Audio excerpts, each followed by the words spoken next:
Justine, bonjour. Bonjour Anissa, merci de me recevoir. Je suis hyper contente de te recevoir dans Invisible. Invisible, c'est une émission qui parle de santé mentale. Et vraiment, j'ai eu à cœur de t'inviter ici suite à un déjeuner. On était toutes les deux parce qu'on se connaît, puisque tu es animatrice sur RTL2 et W9 aussi tous les matins.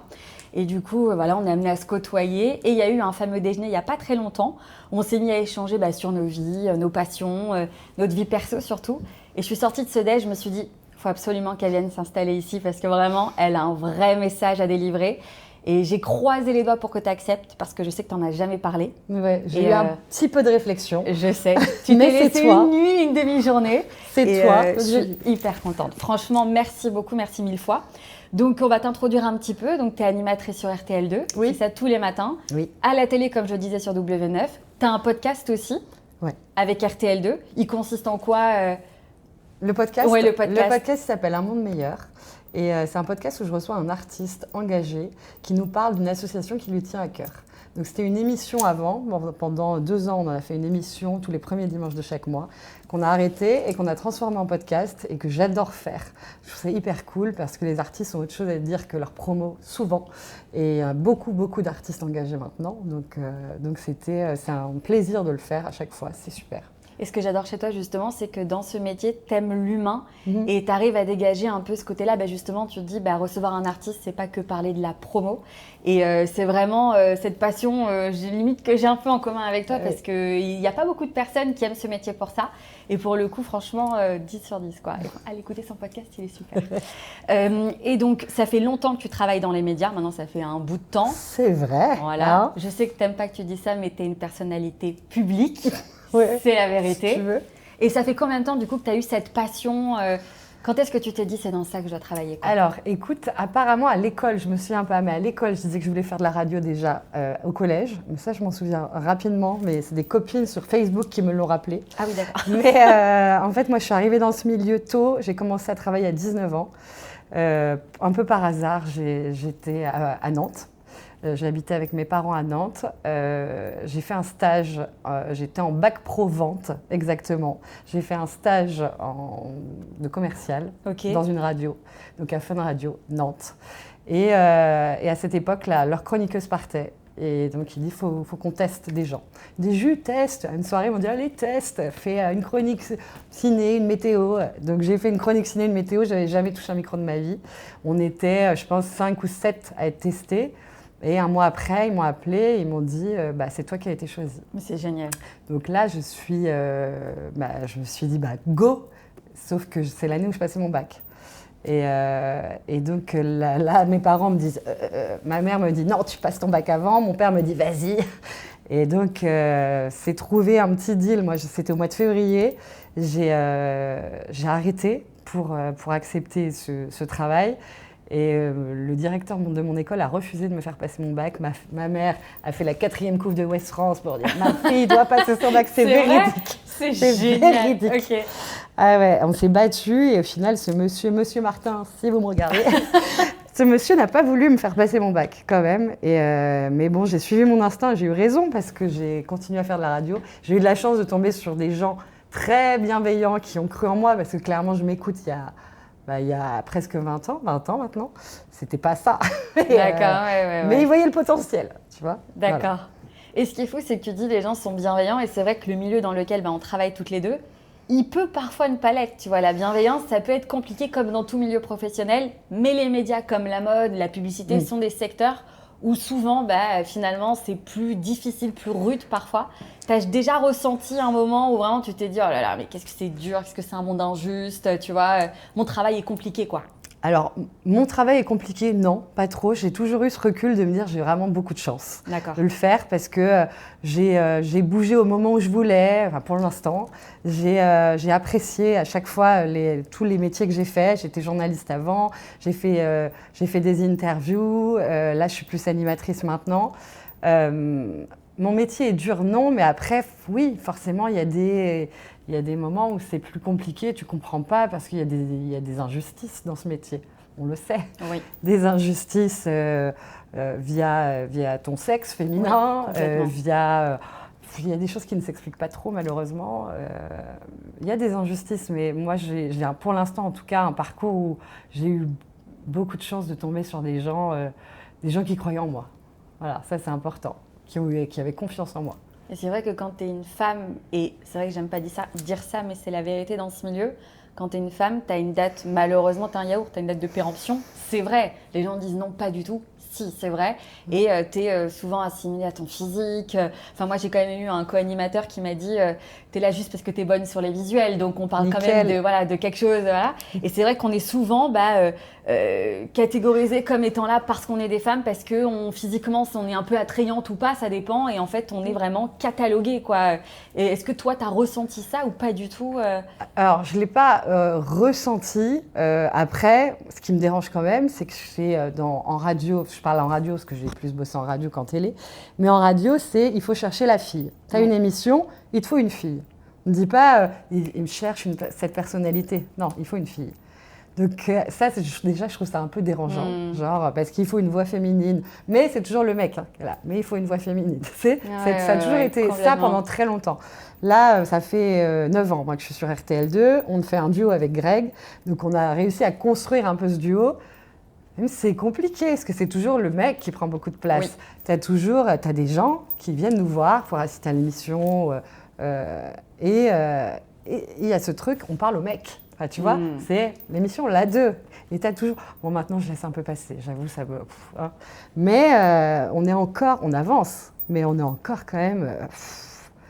Il y a des choses à faire. Il y a du taf. Et c'est vrai que tu es dans un métier de passion, mais mine de rien, tu te réveilles tous les matins. Tu réveilles des gens aussi, tu réveilles la France, parce que vous êtes beaucoup écoutés sur RTL2 et regardés sur W9. Il y a des jours qui sont moins faciles que d'autres et pourtant tu arrives et tu dois garder le sourire. Et ça, les gens ne le savent pas forcément dans nos métiers. Ils pensent qu'on arrive et vraiment on n'a rien à faire, c'est OK. Mais ça demande quand même une certaine énergie parce que tu ne dois pas montrer tes failles en fait. Non, c'est vrai. En fait, c'est un métier. Bon, après, je me dis toujours, on se lève tôt, on se lève à 4 heures, on ne va pas à l'usine, c'est sûr. Mais il y a des matins, tu as le droit aussi de te plaindre, de dire, ça me saoule, je n'ai pas envie de me lever. Pour moi, la clé d'un morning, en tout cas, c'est d'avoir une bonne équipe. Si tu te réveilles, c'est toujours dur de se réveiller à 4 heures. On ne va pas me dire « Ah, c'est facile !» Non, c'est toujours dur de se réveiller à 4 heures. Ça fait plus de 15 ans que je me réveille à 4 heures, donc ça se voit. 15 ans, ça se voit. Non. Mais c'est toujours compliqué, c'est certain. Mais après, une fois que tu es réveillé et que tu as une bonne équipe, c'est quand même beaucoup plus facile. Ouais. Si tu as des gens que tu ne peux pas saquer en face... clairement, à un moment, change, arrête, tu te gâches la vie. Donc, pour moi, c'est vraiment la clé. Après, c'est sûr que tu t'en sais rien, tu te lances dans une aventure radio. Nous, on a commencé il y a 9 ans, on ne se connaissait pas, tous. On ne se connaissait pas. C'était vraiment qui tout double, mais bon, c'est comme ça qu'on crée. Et j'ai énormément de chance. Alors, il y avait beaucoup de mecs. Maintenant, on arrive un peu à une parité dans notre équipe, donc ça fait du bien. Mais je suis avec des mecs...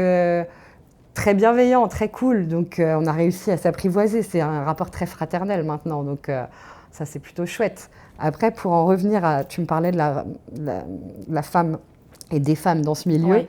Moi ce que j'ai remarqué aussi, c'est qu'on essaye de mettre les femmes contre. On a essayé en tout cas pendant longtemps. Et moi j'ai commencé la radio donc je te le disais, 19 ans. Moi j'ai construit mon entourage avec la radio. Enfin, mes meilleurs amis font de la radio, on s'est connus, on ne faisait pas les mêmes choses, pas au même moment. Mes amies, elles viennent de là. Ma meilleure amie est animatrice radio, c'est pour moi la meilleure qui existe sur le marché. Donc je trouve ça dommage de concurrencer les femmes entre elles. Je suis d'accord. Très dommage. Les mettre en concurrence. C'est tout le temps une petite comparaison, que ce soit physique, comme tu disais. Et les voix, la répartie, les voix, je suis d'accord. Les voix, on est très vite jugé. Un mec, beaucoup moins. Non, mais un mec, de toute façon, c'est plus facile pour réveiller un mec. J'ai toujours entendu ça. C'est plus facile pour réveiller un mec. Les voix de filles, compliqué le matin. Complètement. Je l'ai toujours entendu ça. C'est compliqué une voix de fille le matin. Et ça, c'est... En vrai, c'est horrible d'entendre ça, mais c'est la vérité. C'est la vérité de notre métier. Et est-ce que tu es quelqu'un de stressé parce que tu es quand même en direct tous les jours ? T'es vu, puisque la radio est filmée aujourd'hui et surtout vous passez en direct à la télé. Ouais. Est-ce que tu ressens un stress ? Comment tu le gères ce stress par exemple ? J'ai pas une boule au ventre tous les matins, ça va. Maintenant, Mais oui, je suis quelqu'un, en fait, je suis stressée quand je découvre des nouvelles choses. Par exemple, ça fait partie de mon métier, je dois présenter des concerts, Oui. tu vois, voilà. Donc, tu te retrouves au Trianon, une grande salle, devant plein de gens. Alors moi, c'était un truc vraiment pas naturel chez moi. Et Greg, qui co-anime l'émission avec moi, m'a vachement aidé là-dessus. Il m'a coaché, parce que pour lui, très naturel. Bien sûr. Vraiment, il sait le Greg, faire. hein, finalement. Greg, il sait le faire. Il n'a pas de notes, il n'a jamais de notes. Moi, ouais. j'ai besoin de mes fiches. Je suis très scolaire là-dessus. Ouais. Donc, j'ai vraiment besoin de préparer pour être à l'aise. Et ça, pour le coup, j'ai un vrai stress. L'antenne au quotidien, je ne suis pas stressée le matin. S'il y a des nouvelles choses et tout, oui, je vais me mettre un stress. Mais dès que je travaille, j'ai compris comment je fonctionnais. Moi, il faut que je prépare bien. Quand on reçoit des artistes, on reçoit des artistes tous les vendredis. Si, je peux être un peu stressée, tu vois, si je sens que j'ai pas assez travaillé. Parce que là, tu te retrouves dans l'inconnu, qu'est-ce que je dois dire voilà. Et puis, ils sont pas tous français, voilà. En vrai, oui. Donc, ça, oui, ça peut me mettre un petit... mais maintenant, je me connais assez. C'est juste pour pas que je sois stressée, il faut que je bosse. Voilà. D'accord. C'est ta sécure à toi. Voilà, c'est ma sécure à moi. C'est quand j'ai préparé, ça va. Voilà. Et là, on va parler de ta vie personnelle maintenant, qui est un gros chapitre, surtout en ce moment. T'as pas passé une année facile. Et en fait, pour t'avoir côtoyé dans les couloirs, ça ne s'est absolument jamais vu. Mais pas une seule seconde. Et en échangeant avec toi, justement, parce que moi aussi, j'ai passé, je pense, la pire année de ma vie l'année dernière. Et je pense chacune de notre côté, on devait être dans des moments de détresse absolue. Ouais. Et on se croisait, on avait encore ce sourire radio, ce sourire instantané, robotique. Hein, finalement, on se regarde et on ne doit rien montrer, rien laisser paraître. Comment tu as vécu cette année ? Pas très bien. Très honnêtement, je ne vais pas te dire. Et ça, j'ai appris à le dire. Ouais. Parce que ça va peut-être avec notre métier aussi. Ça va, oui. Enfin, c'est la question, ça va ? Oui, ça va. Oui, bien sûr, tout va bien. Oui. Ouais, j'ai de la chance de faire ce métier, bien sûr, ça roule. Ouais. Oui, ça va. Mais moi, j'ai appris à dire que non, ça n'allait pas.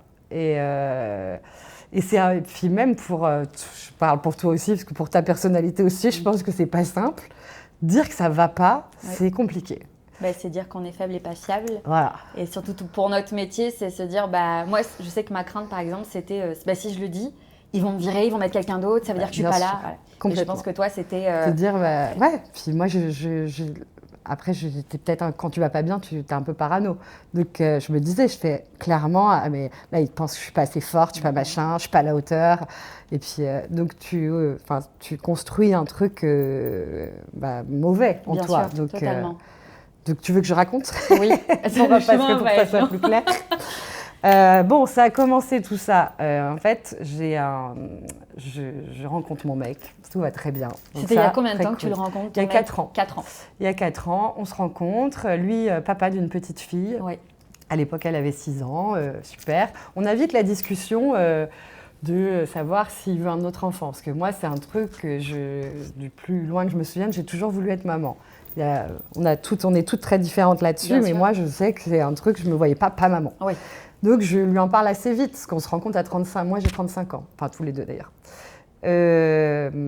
Oui, ok. Bon, on se laisse notre histoire quand même voir si ça marche quand même. Ça marche. Bon, 1 an après, on se dit, bon, ok. Mois de novembre, j'arrête la pilule. Je la prenais depuis mes 20 ans. Hein, donc c'était il y a combien de temps que tu arrêtes la pilule ? C'était il y a 3 ans. Il y a 3 ans, d'accord. Et il y a 3 ans, j'arrête la pilule. Ok. Je tombe enceinte mois de novembre. Parce que je vous dis les mois, comme ça, ce sera plus facile de comprendre l'histoire. Mois de janvier, je tombe enceinte, extrêmement rapidement. Donc là, waouh, c'est rapide, cool, bon, ok. Je tombe enceinte et puis tu fais une écho à un mois et demi à peu près, 1 mois. Et là, je tombe sur un échographe très catastrophé, qui m'arrête. Qui me dit, vous avez 70 ans, vous vous posez sur un canapé, c'est impossible, il y a un hématome, si vous ne voulez pas perdre votre bébé, il faut vous arrêter. Alors, j'étais là, waouh, mais bon, pas le choix, parce que... Et puis moi, personne n'était au courant, donc tu vas le dire à ton boulot. Donc là, en fait, ils vont l'apprendre là, et pour tout le monde, j'avais mal au dos. Donc j'ai été arrêtée parce que j'avais mal au dos, mon patron le savait. Bon, je me suis fait arrêter. Ils ont été trop mignons parce qu'ils m'ont construit un studio à la maison. Donc je faisais un peu l'émission de loin. Et là, j'ai fait une fausse couche en mars, donc à 10 semaines. Bon, première fausse couche, donc le fait de rester immobile ne sert à rien les 3 premiers mois, ça je l'ai appris après par d'autres médecins, par le temps. Ça peut servir après, si ton médecin te dit de rester tranquille, mais les 3 premiers mois, ça ne veut pas tenir, ça ne tient pas. D'accord. Donc, bon, ça aussi, il faut l'accepter. Hein, Bien sûr. Donc, je fais une fausse couche mois de mars, bon, dur. Forcément, une fausse couche, c'est pas agréable. Même ce terme est moche, mais bon. Mais bon, beaucoup de femmes en font, on te sort des stats. Bon, ok. Tu dois attendre un cycle pour refaire machin. Je retombe enceinte fin juin, donc encore extrêmement rapidement. Donc là, bon, bah, trop cool, ça arrive vite, machin. L'été arrive, je me dis nickel, je vais pouvoir me reposer, super. Donc je pars en vacances et là, je me souviens très bien, je reviens de Corse où j'étais avec des amis. Et là, à l'aéroport, j'ai un mal de ventre dont je me souviens que j'avais déjà connu il y a quelques mois. Et là, je ne veux pas y croire, tu vois, je dis, bizarre. On rentre à la maison et on devait repartir genre 3 jours après à la montagne. Et je dis à Romain, mon mec, écoute, je vais aller aux urgences quand même parce que je sens qu'il y a un truc bizarre. Tu le ressentais Je ressens qu'il y a quelque chose. On avait sa fille à la maison, donc je lui dis, tu restes là avec la petite, moi j'y vais, t'inquiète, juste pour me rassurer. Donc je pars aux urgences, les mêmes urgences. Décidément. Les mêmes urgences, que je ne savais pas qu'il y avait plusieurs urgences gynécologiques à l'époque. Je pars aux urgences et donc là, bon, t'attends, on m'ausculte. Et là, cette dame, je me souviens très bien, t'es allongée. Et là, je la regarde parce que ça dure longtemps, quoi. Et je lui dis, ça va? Et là, elle me dit, bon, bah, j'ai pas une bonne nouvelle, mais on va en parler. Et elle me laisse comme ça, donc je fais, et là dans ma tête je dis non, c'est pas possible, pas 2 fois, enfin, ça fait 6 mois, enfin non, c'est pas possible. Et tu sais, elle me parle mais j'entends plus rien, c'est comme dans les films un peu, tu vois. Et donc je m'assois et puis elle me parle, pareil, c'est flou, tu vois, tu entends. Bien sûr. Je dis c'est pas possible, je suis toute seule ici. Et donc là, moi la première fois, ça s'était évacué tout seul et là, le cœur s'est arrêté. Donc en fait, le cœur s'est arrêté, donc je dois prendre la décision de soit me faire opérer, soit de prendre des médicaments. Ça faisait combien de mois? Ça faisait 8 semaines, donc 2 mois là. Ok. Et donc je prends la décision de prendre des médicaments parce que c'est le plus rapide, je pouvais le faire directement. Je dis, bah, si j'ai un être mort en moi, je veux l'enlever, tu vois, très rapidement. Bien sûr. Et en fait, là, ma descente aux enfers a un peu commencé. Parce que, donc deuxième fausse couche, et là, je sais pas, je le vis vraiment différemment parce que pour moi, ça peut pas arriver 2 fois. Tu sais, après, tu dois faire un contrôle chez un médecin pour voir si tout est parti. C'est pas très... J'ai mis beaucoup de temps à le faire parce que j'arrivais pas. J'étais un peu en déni de tout, tu vois, j'arrivais pas. Bon, je le fais, bon, la fausse couche se passe. J'en parle peu parce que c'est l'été, donc plein de gens ne sont pas au courant. Deuxième. Et pour le moral, c'est un peu dur, quoi. Tu te dis, bon, tu vas voir les médecins, ils disent, ben non, c'est à partir de 3 fausses couches qu'on s'inquiète. Donc c'est un peu dur ça aussi d'entendre, bon, bah, c'est à partir de 3 fausses couches. J'avais quel âge? 37 ou 38. Et donc ils disent, bah, faut tenter, il faut réessayer. Ça va marcher, c'est du pas de chance, on verra après. Donc là, s'en est suivi en fait 1 an où j'ai tenté de tomber enceinte. Toute l'année dernière, du coup. Ouais, et où ça n'a pas marché. Donc c'est bizarre parce que les 2 premières fois, ça a été extrêmement vite. Et là, ça n'arrivait pas. Et donc là, cette année-là a été horrible parce que je m'enfermais dans un truc à faire des tests de grossesse à la chaîne. Tu sais, tu as des tests de grossesse 3 jours avant, là. Donc ceux-là, bien sûr, je les faisais. J'en faisais 2. Une fois que j'avais mes règles, mais j'y croyais pas, donc je refaisais un. J'ai mis une thune les tests de grossesse.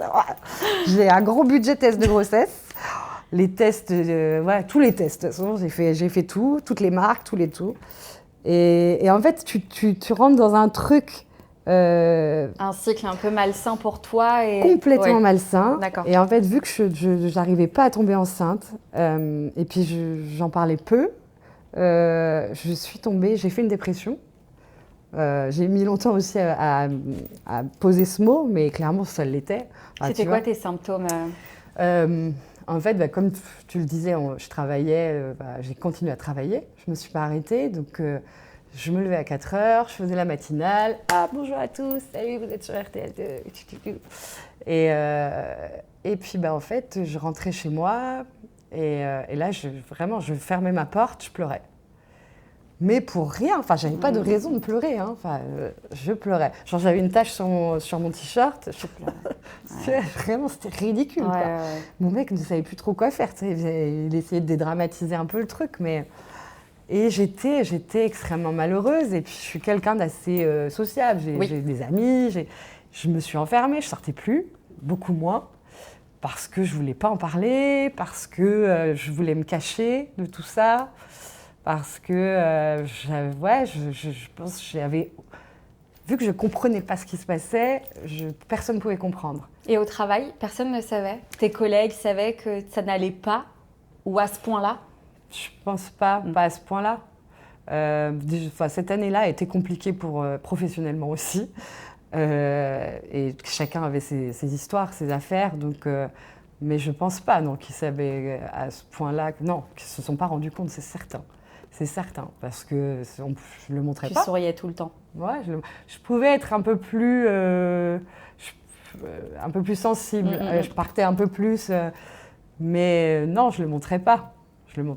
J'en parlais pas. C'est même malsain pour nous, parce que pour faire la comparaison aussi avec moi, c'est que l'année dernière, quand j'arrivais, on en avait parlé, l'émission, je la faisais tout sourire, mais c'est vrai qu'il y a des moments... Ouais, j'avais envie de mettre mes ongles dans ma peau tellement que tu souffres. Et en fait, les gens ne savent pas. Et tu as envie de leur dire, mais si vous savez ce qu'il y a dedans, si vous savez ce qui se passe quand je rentre chez moi, en fait, c'est hyper dur. Ouais. Et toi, tous les matins, en plus, moi, j'ai pas les mêmes horaires que toi, mais tous les matins, tu te réveilles tôt, tu arrives à la radio, tu fais rire, tu as un sourire permanent en te croisant les couloirs, tu es enjoué, tu parles à tout le monde, etc. Et tu rentres chez toi, et là, la lumière s'éteint, quoi. Et c'est ça qui est ouf, c'est cette dualité. C'est à vivre tous les jours, je trouve ça, mais... Mais après, c'est pas un sourire faux. Parce je souriais pas parce qu'il fallait sourire. En vrai, ça me faisait du bien, cette bulle. Parce que sinon, à un moment, tu t'arrêtes. Ouais. Et si je m'étais arrêtée, je pense que j'aurais vraiment coulé. Parce que là, tu restes chez toi, tu es enfermée, tu es sous ta couette. Non. En fait, ça me faisait... tu deviens un peu schizophrène, quoi. Enfin, là, cette période-là, oui, clairement. Parce que je me levais, c'était horrible de me lever, mais je me dis, c'est une petite bulle qui va te faire du bien. Parce que tu vas montrer le meilleur de toi, tu vas un peu rigoler, tu vas... Et puis, dans l'émission, j'étais bien, enfin, ça allait, tu vois, je n'étais pas en souffrance. Pour toi, c'était très dur. Toi, t'étais, tu vois, et je trouve ça même plus dur, parce que tu vis une vraie souffrance. Donc ça, faut l'accepter, faut le prendre sur toi. Moi, c'était un peu ma bulle, tu vois. C'était hors temps, quoi. C'était un moment un peu un dans robot. un temps. Clairement, j'étais un robot. Oui, bien sûr. C'était... j'étais un robot, mais ça a dû... Enfin, moi, ça m'a semblé une éternité. Mais tu vois, je suis pas tombée enceinte de... novembre, et je suis sortie de là l'été dernier. Donc ça a duré un peu longtemps, de nombreux mois quand même. Et qu'est-ce qui t'a fait mettre le mot sur ça? T'as pas consulté quelqu'un? Alors maintenant, oui. Enfin, déjà, j'allais voir une psy avant. D'accord. Pour d'autres choses, j'avais arrêté de la voir. Et en fait, qu'est-ce qui m'a fait ce qu'il faut un déclic? Et c'est ma meilleure amie. C'est ma meilleure amie qui, l'été dernier, m'a pris entre quatre yeux et en plus, c'est quelqu'un de très doux, pas du tout rentre dedans. Donc, si elle fait ça, c'est que je me dis, il y a quelque chose. Et là, elle m'a dit, juste, ça va pas, en fait. Il faut vraiment que tu te prennes en main parce que là, tu vas dans le mur. Et en fait, d'entendre ces mots-là de sa bouche, ça m'a figée. J'ai pleuré, mais pleuré. Et en fait, parce que je savais qu'elle avait raison. Et en fait, je me suis dit, elle s'en rend compte. Là, il faut faire quelque chose, sinon, c'est pas ça que tu veux devenir, c'est pas ça que tu veux être. Donc, tu as envie d'être maman, c'est pas envie d'être cette maman, même si je tombais enceinte là, tu n'as pas envie de donner ça, tu vois, à ton enfant.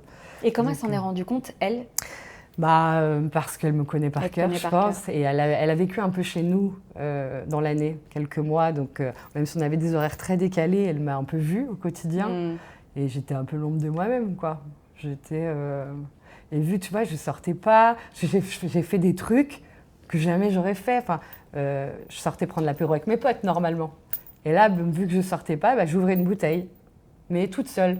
Alors, je ne buvais pas la bouteille comme ça. J'imagine. Mais oui. le fait, en fait, c'est des trucs, tu ouvres une bouteille, en fait, non, ça sert à quoi? En fait, c'est des choses, tu te dis, bah non, il y a un truc qui ne va pas. T'étais plus Justine, quoi. Non. T'étais une autre. Ouais. Et l'après-été, du coup, qu'est-ce qui s'est passé? Quel a été le déclic après donc ta meilleure amie, Anso, qu'on embrasse, voilà. J'aime très fort. Quel a été le déclic dans ta tête en te disant, enfin, qu'est-ce qui a changé en toi? Eh ben, en fait, ça a été il y a eu un vrai avant-après, parce que là, j'ai décidé de me prendre en main aussi. Et en fait, les médecins m'avaient dit, si au bout d'1 an, vous ne tombez pas enceinte, on se revoit. Et là, bon, bah, j'ai pris tous les rendez-vous, j'ai dit, bon, on peut pas, à un moment, je ne vais pas attendre, j'avais 38 ans, Ouais. je ne vais pas attendre 1000 ans non plus, si ça ne marche pas, je veux comprendre. Et j'avais besoin de comprendre, je pense. Donc moi, j'ai été revoir ma psy. Là. D'accord. On m'avait conseillé des psys spéciales, fausse couche, grossesse, ça m'a jamais... Ça, tu voulais pas? Non. J'ai testé, mais non, ça ne le faisait pas. Donc je suis retournée voir la psy, moi, que j'avais été voir il y a quelques années, que j'adore, qui me rassure beaucoup, qui me connaît, qui me comprend. Et donc je suis retournée voir cette femme qui m'a vachement aidée. Et j'ai entamé un projet PMA. D'accord. Donc, et en fait, c'est un parcours hyper long, hyper compliqué pour plein de femmes. Et en fait, tu t'en rends compte en parlant que tu as plein de femmes qui démarrent ça. Et en fait, moi, bizarrement, ça m'a fait du bien. Parce qu'en fait, j'avais enfin des échéances, enfin des dates, enfin, tu as des rendez-vous. Ouais. J'étais pas un peu dans l'inconnu avec mes tests de grossesse, tu vois. Et donc, on a entamé, il y a eu beaucoup de tests, beaucoup pour essayer de comprendre les fausses couches. Bon, bah, spoil, on ne sait pas. Ils n'ont rien trouvé, d'accord. Okay. Non, on ne saura jamais, c'est coup de pas de chance. Par chance, on a beaucoup de chance. Romain et moi, on n'a pas de problème physique, physiologique. Bien sûr. Donc ça, on a beaucoup de chance, mais il n'y a pas d'explication. Bon, ça, c'est un peu... Et ça, c'est dur mentalement de te dire, en fait, donnez-moi une réponse, quoi. Dites-moi au moins une chose. Tu vois, parfois. Il n'y a pas d'explication. Bon, après, au moins, tu te dis, bon, on n'a pas d'autres problèmes, donc tu vois le positif aussi. Ouais. Après, on a eu de la chance de tomber sur des super médecins. Vraiment, je suis suivie à l'hôpital Port-Royal là, depuis le début de la PMA et je continue à les voir là-bas. Et c'est des super médecins, on a un super suivi. Et en fait, bon, la PMA, en fait, nous, on a fait une FIV. Et donc, c'est un parcours, quoi. Mais en vrai, tu vois, j'en garde pas, enfin, mauvais souvenir. Tu vois, les piqûres, les traitements. Clairement, oui, ton corps, il change. Tu as le ventre gonflé, tu as des bleus sur tout le ventre. Mais c'est plus supportable que l'année que tu as passée juste avant. Solo avec tes tests. Et je pense que comme tu as été trauma par ce moment-là, limite là, tu te sentais encadrée. Et peu importe les piqûres, au moins, il y avait le processus. Et, complètement. Ok. Complètement. Et puis, à un moment, il faut suivre. Tu suis, là, j'étais un robot, mais un autre robot. Tu vois, tu suis ce que disent les médecins. C'est leur métier, en fait. Donc, moi, j'ai juste la finalité, j'ai juste envie de tomber enceinte. Donc, je suis ce qu'ils me disent. Tu vois, t'es un petit robot, mais au moins, j'étais plus fière de continuer mon traitement que d'être comme ça à me servir un verre, tu vois, clairement. Donc ça m'a fait beaucoup de bien, en fait, de commencer la PMA et de viser la FIV. Et donc, on a fait une FIV au mois de... J'ai fait une ponction au mois de février et on a fait une FIV au mois de mars et je suis enceinte. Et t'es enceinte, ça y est. Tu l'as appris comment? Déjà, félicitations. Merci. Je vais pas faire la surprise parce que j'ai pas le temps. Ouais, mais ça me fait bizarre de le dire parce que j'ai mis un peu de temps déjà, je mets encore un peu de temps. Là, ça fait 4 mois. D'accord. Un peu plus de 4 mois. Mais je commence à réaliser, tu vois, parce que les 3 premiers mois, c'est très long. Parce que peur de faire... T'avais encore, c'est ça. Est-ce que tu as du coup le trauma de tes deux autres... Enfin, forcément, de tes 2 autres fausses couches, À chaque rendez-vous médical, mes copines me disent « Mais c'est génial !» Je suis stressée, toujours. Je suis toujours stressée. Chaque écho, parce qu'avant la FIV, moi, toutes les échos, c'était mal passé. Il y avait toujours un truc. Donc moi, c'est devenu un peu un traumatisme, faire une échographie. Et là, ça va, ça va. Donc tout va bien, ça fait 4 mois. En fait, quand tu fais une FIV, Bon, bah, t'as pas le truc de surprise, cool, tu l'annonces, t'attends. Non, en fait, quand tu fais une FIV, t'attends 10 jours, tu D'accord. vois si c'est positif. Et puis, moi, par chance, ça l'était. Et puis, bah, après, t'attends de voir si ça tient. Et donc, t'es un peu comme ça pendant 3 mois. Est-ce que ça tient? Et donc là, j'ai beaucoup de chance. Ça a tenu. Donc ouais, c'est chouette. Et t'es heureuse? Tu te sens Très mieux? heureuse. T'es très heureuse? Ah ouais, non, mais là, en fait, j'ai une vague de... En plus, on en parle, j'ai fait l'écho hier. Donc, c'est pour ça qu'on s'est vu aujourd'hui aussi. Mais en fait, ça fait tellement longtemps que j'ai pas été aussi heureuse. Enfin, c'est ce qui te manquait, la pièce manquante du puzzle. Ouais, c'est quelque chose que j'avais vraiment profondément en moi. C'est pas un caprice quand tu veux être maman. C'est toutes ces femmes qui se battent. Enfin, tu fais pas tout ça pour un caprice. Hein. Quand on dit ah ouais, non, franchement, vous imaginez même pas ce qu'elle vit elle. Donc ces femmes, elles sont fortes, elles sont tellement, tellement courageuses. Moi, j'ai eu de la chance, j'ai fait une FIV. Hein. J'ai combien de copines qui en sont à leur 4e, à leur 5e. Il faut être résiliente, quoi. C'est un parcours hyper compliqué, c'est dur, quoi. Faut être là, en fait. Il faut juste être là et présent. Et justement, qu'est-ce que tu as envie? Parce que moi aussi, j'ai une copine à qui je pense très fort qui va démarrer une FIV bientôt. Qu'est-ce que tu as envie de dire à ces femmes qui espèrent au plus profond d'elles devenir mères? Et c'est compliqué, c'est vrai que c'est compliqué de finalement refaire un test, voir que c'est négatif. Moralement, tu l'as vécu, c'est très dur. Qu'est-ce que tu as envie de leur dire? Toi qui es passé par toutes les phases pour le coup. D'y croire, vraiment, d'y croire. Il ne faut jamais arrêter d'y croire. Et moi, j'ai une de mes amies, qui est pour moi assez bluffante parce qu'elle essaie depuis des années et elle baisse jamais les bras.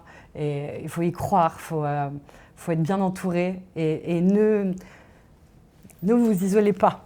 Moi, je dirais, parce que moi, j'ai fait cette erreur de m'isoler. À croire, personne ne me comprend, puis ça fait chier tout le monde. Ah non, c'est bon, je vous emmerde pas avec ça. Pardon, je suis vulgaire, mais... Non, mais tu peux, t'as le droit. Mais c'est bête, en fait, de faire ça. C'est bête parce que vous avez besoin d'être entouré, même si les gens autour de vous ne vivent pas ce que vous vivez, c'est certain. Vous n'êtes pas... Juste, on a besoin d'une présence, d'en parler. Vous n'avez pas forcément besoin d'avis, ça c'est sûr. Bien sûr. Ça, vous ne donnez pas forcément votre avis tout le temps, mais juste d'une oreille, d'être là et soyez courageux, ça vaut le coup. Ça vaut le coup. Ouais. Et pour sortir justement, parce que c'est vrai que la dépression, c'est une thématique on en entend beaucoup parler aujourd'hui. Il y en a qui utilisent ce mot de manière un peu plus légère de temps en temps. Et c'est vrai que la dépression, ça peut être extrêmement grave et c'est quelque chose de très difficile à vivre. Toi, t'en es sortie, tu l'as vécu. Des femmes, peut-être, ont du mal à tomber enceinte et sont en dépression aujourd'hui. Des hommes aussi, tu vois, peuvent être en dépression. Quand tu vis ça, est-ce que tu penses qu'il faut forcément avoir un déclic ou est-ce que c'est une force en toi qui doit se réveiller toute seule? Qu'est-ce que tu pourrais dire justement pour encourager, aider les personnes qui le sont? Parce qu'on reçoit beaucoup de messages de gens qui sont en dépression et il y en a beaucoup, beaucoup trop même. C'est extrêmement compliqué de donner un conseil parce que c'est chaque cas est vraiment différent. Et puis tu te dis, tu t'imagines jamais de tomber si bas.